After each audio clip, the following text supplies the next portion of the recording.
గతంలో యనగొండ ఎస్టీ కాలనీలో మంచినీటి సమస్య ఉందంటే బోర్ పంపించడం జరిగింది, బోర్ వేయించడం జరిగింది.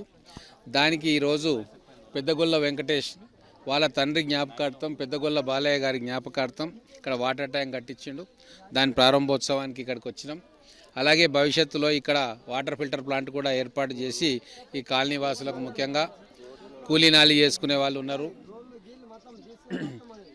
ఎస్టీ వాళ్ళు ఎక్కువ ఉన్నారు కాబట్టి వాళ్లకు mineral water, pure drinking water ఏర్పాటు చేస్తా అని చెప్పి వెంకటేష్ గారు అంటూ ఉన్నారు. ఇంకా ఈ కాలనీ పరిస్థితి చాలా అధ్వానంగా ఉంది. ఖచ్చితంగా ఇప్పుడు రాబోయే 2-3 రోజులలో కోడ్ వస్తుంది, అప్పుడు ఏం చేయలేము.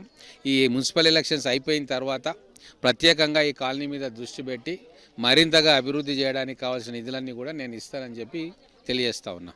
నేను అనేక రోజుల నుంచి చూస్తున్నా, గత 10 సంవత్సరాల నుంచి కూడా చూస్తున్నా, తాండని లక్ష్మీనాయక్ తాండని ఎవరు కూడా పట్టించుకోవడం లేకపోవడము.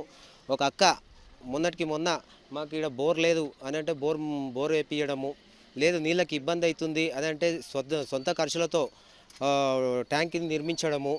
అదేవిధంగా రాబోయే కాలంలో కూడా నేను ఆర్ఓబి ప్లాంట్ని ఈ బీసీ కాలనీకి తాండకి ఆర్ఓబి ప్లాంట్ని ఉచిత వాటర్గా నేను నిర్మిస్తానని ఈ యొక్క తాండా లక్ష్మీనాయక్ తాండా సందర్భంగా ప్రజల సందర్భంగా నేను చెప్తున్నాను. ఇక్కడ ఇంకొకటి, రోడ్లు కూడా ఎవరు పట్టించుకోలేదు. 54 లక్షల రూపాయలతో రోడ్లను శాంక్షన్ చేయించిన ఒక 10 రోజులు లేదా 15 రోజుల్లో రోడ్లను కూడా వేపించడం జరుగుతుంది. ఒకటి, మన రైల్వే గేట్ కాడ నుంచి తీసుకుంటే లక్ష్మీనాయక్ తాండా వరకు ఆ రోడ్డు స్టార్ట్ అవుతుంది. తాండకు సంబంధించిన ఒక 3 రోడ్లు 54 లక్షలతో ఈ రోడ్లని అమలుపరచడం జరిగింది. అదేవిధంగా తాండా వాసులకు కానీ, బీసీ కాలనీ వాసులకు కానీ నా వంతు సహాయం ఇంకా ఏమున్నా నేను చేస్తా అనే ఉద్దేశంతో ఒక అడుగు ముందలకేస్తా. ఒక యువతగా ముందలకు వస్తున్నా నేను.